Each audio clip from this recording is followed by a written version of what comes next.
Lecture के अंदर हम पढ़ेंगे transformation of gamma function. Last lecture के अंदर हमने गामा फंक्शन की जो प्रॉपर्टी थी उसको प्रूव किया था। आज हम क्या पढ़ेंगे? Transformation of gamma function. ठीक है, तो हम ट्रांसफॉर्मेशन ऑफ गामा फंक्शन क्यों पढ़ रहे हैं? जैसे गामा फंक्शन के अंदर नाम से ही पता चल रहा है कि गामा फंक्शन है, उसके अंदर कुछ न कुछ ट्रांसफर होगा या कुछ की कोई वैल्यू है उसको क्या क्या रिप्लेस करेंगे। ठीक है, तो पहले हम शुरू करते हैं गामा फंक्शन के फॉर्मूले से। ठीक है, तो गामा फंक्शन हमारा फॉर्मूला क्या था? गामा एन इक्वल 0 से इंफिनिटी e की पावर माइनस x की पावर n माइनस 1 dx। ठीक है, तो क्या है कि ये हमारा गामा फंक्शन का फॉर्मूला हो गया। हम क्या पढ़ रहे हैं? Transformation of gamma function. तो ट्रांसफॉर्मेशन ऑफ गामा फंक्शन के अंदर क्या होगा कि जैसे ये हमारा गामा फंक्शन है एज ए इंटीग्रेशन के फॉर्म में, तो ये किसके ऊपर डिपेंड कर रहा है? ये x के सापेक्ष इंटीग्रेशन हो रहा है इसका। तो क्या है कि जो ये x जो वेरिएबल है उसको क्या है कि हम किसी से रिप्लेस करेंगे। जैसे x इक्वल कुछ भी ले लिया, जैसे हमने ay ले लिया। ठीक है, या फिर जैसे e की पावर माइनस x है। ठीक है, ठीक है, तो e की पावर माइनस x को हमने y से रिप्लेस किया। ये क्या हो रहा है कि x को हम किसे ट्रांसफर करें? ay से, या फिर e की पावर माइनस x को हमने किससे ट्रांसफर किया? y से, या जैसे x की पावर n माइनस 1 है। ठीक है, तो x की पावर n को हमने रिप्लेस कर दिया y से, या फिर जैसे x को हमने चेंज किया x इक्वल y स्क्वायर। ठीक है, ऐसे कुछ इसके क्या है हम गामा फंक्शन को ट्रांसफर कर रहे हैं। ठीक है, तो अगर हम इसको x equal a y, x equal y square, x की पावर n इक्वल वाई या e की power minus x equal y से हम ट्रांसफर करके जो इसका बाद के अंदर जो हमारी गामा फंक्शन जो बाद में जो गामा फंक्शन का जो फॉर्मूला आएगा, ठीक है, तो वो एक क्या होगा? गामा फंक्शन का एक न्यू फॉर्मूला होगा। अब जैसे क्या है कि हम ये ट्रांसफॉर्मेशन क्यों पढ़ रहे हैं? ट्रांसफॉर्मेशन के अंदर क्या है कि जैसे हमारे पास हमने अभी तक ये देखा है कि अगर हमारे पास इंटीग्रल कैलकुलस के अंदर इस फॉर्म में कोई इंटीग्रेशन आता है तो हम उसको डायरेक्ट आंसर निकाल सकते हैं। किससे? गामा एन से। लेकिन क्या है कि इस इंटीग्रल कैलकुलस के अंदर जो बड़े बड़े इंटीग्रेशन आएंगे वो क्या कोई जरूरी नहीं है कि इसी फॉर्म में आए, हो सकता है इसका कुछ मिलता जुलता कोई और रूप हो। ठीक है, तो उसके अंदर क्या है कि एक्स को किसे इस प्रकार से चेंज करके हमारे पास कोई इंटीग्रेशन आता है। ठीक है, तो उसको हम इजिली सोल्व करने के लिए क्या पढ़ रहे हैं? Transformation of gamma function. वो किस फॉर्म में आ सकते हैं?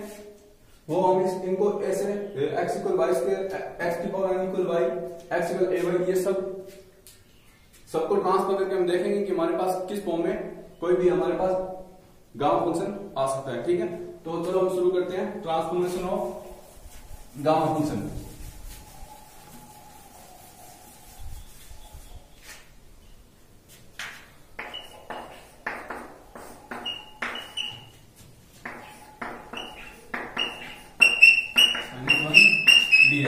ठीक है, तो पहला ट्रांसफॉर्मेशन हम क्या पढ़ रहे हैं कि x इक्वल हमने ले लिया ए वाई। ठीक है, x को हम किससे रिप्लेस करें? ए वाई से। तो क्या है कि x इक्वल हम क्या x की जगह क्या रखेंगे? ए वाई। ठीक है, तो चलो इसकी वैल्यू निकालते हैं। इसका ए वाई डिफरेंस करते हैं dx, तो क्या हो? ए dy। ठीक है, और x की क्या लॉग लिमिट क्या है? 0। तो x इक्वल 0 रखेंगे तो y बराबर क्या आएगा? 0। और x इक्वल इंफिनिटी रखेंगे तो y की लिमिट क्या आएगी? इंफिनिटी। यहां तक क्लियर? नेक्स्ट स्टेप में क्या करेंगे? x इक्वल हम क्या रख रहे हैं? अब जैसे y की फॉर्म में चलेगा, क्यों कि x इक्वल हमने क्या रखा है? ए वाई। ठीक है, तो e की पावर x हम क्या रखेंगे? ए वाई, फिर x की जगह ए वाई की पावर n माइनस 1। ठीक है, और dx की वैल्यू क्या रखेंगे? A d y, a d y. अब x की लोअर लिमिट 0 है तो y की लोअर लिमिट क्या आएगी? 0। और x की अगर इंफिनिटी है तो y की क्या आएगी? Infinity upper limit. ओके, 0 से इंफिनिटी e की पावर माइनस ए वाई। ठीक है, यहां से a कितना आएगा? यहाँ पे a की पावर n माइनस 1 और यहाँ पे a कितने हुई टोटल इसकी? ए की पावर एन और वाई की power n minus one d y. ठीक है, यहां तक कोई दिक्कत नहीं है। अब ए की पावर एन को हम क्या है बाहर लिख लेते हैं, ए की पावर एन। नेक्स्ट स्टेप में क्या लिखेंगे कि जैसे गामा एन अपॉन ए की पावर एन 0 से इंफिनिटी e की power minus a y y की power n minus one d y. ठीक है, ये यहां तक हमने इसको सोल्व कर लिया।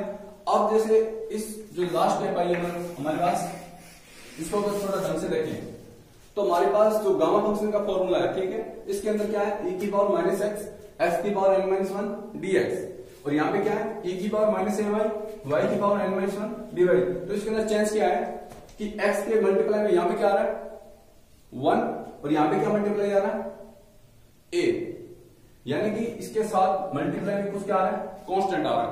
अगर हमारे पास कोई इंटीग्रेशन हो, ठीक है, उसके जो e का जो एक्सपोनेंशियल फंक्शन है उसके अगर किसी का अगर हमारे पास कोई एक्सपोनेंशियल फंक्शन है, ठीक है, तो उसके साथ अगर कोई कांस्टेंट मल्टीप्लाई हो रहा हो और में, तो उसका आंसर क्या होगा फिर गामा एन अपॉन जो हमारे पास कांस्टेंट है उसकी पावर क्या होगी एन। यही बात यहां पर है कि अगर e की पावर माइनस एक्स यानी कि इसका मल्टीप्लाई क्या है 1, तो यहां पे क्या होगा जो 1 है और उसकी पावर कितनी होगी एन। ठीक है, यही बता रहा है कि अगर हमारे पास कोई एक्सपोनेंशियल फंक्शन की पावर के अंदर कोई मल्टीप्लाई कोई कांस्टेंट हो, ठीक है, तो उसका अगर डायरेक्ट आंसर देखेंगे तो क्या होगा गामा एन अपॉन जो कांस्टेंट है उसकी पावर एन। ठीक है, अगर हमारे पास इस फॉर्म में कोई इंटीग्रेशन आ रहा है तो उसका डायरेक्ट आंसर क्या होगा गामा एन अपॉन ए की पावर एन। ये हमारे पास एक मोस्ट इंपॉर्टेंट फॉर्मूला बन रहा है गामा फंक्शन का, सेकंड फॉर्मूला जो हमें याद रखना है। ठीक है, तो इस प्रकार से हमारा ये ट्रांसफॉर्मेशन ऑफ गामा फंक्शन का फर्स्ट स्टेप था एक्स इक्वल ए वाई रखे दो। ठीक है, सेकंड क्या है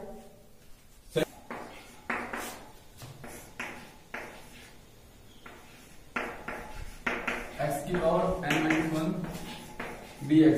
इफ क्या है कि अगर हम x की पावर n इक्वल क्या लेते हैं x की पावर n इक्वल y, अगर हम x की पावर n को किससे रिप्लेस किया y से।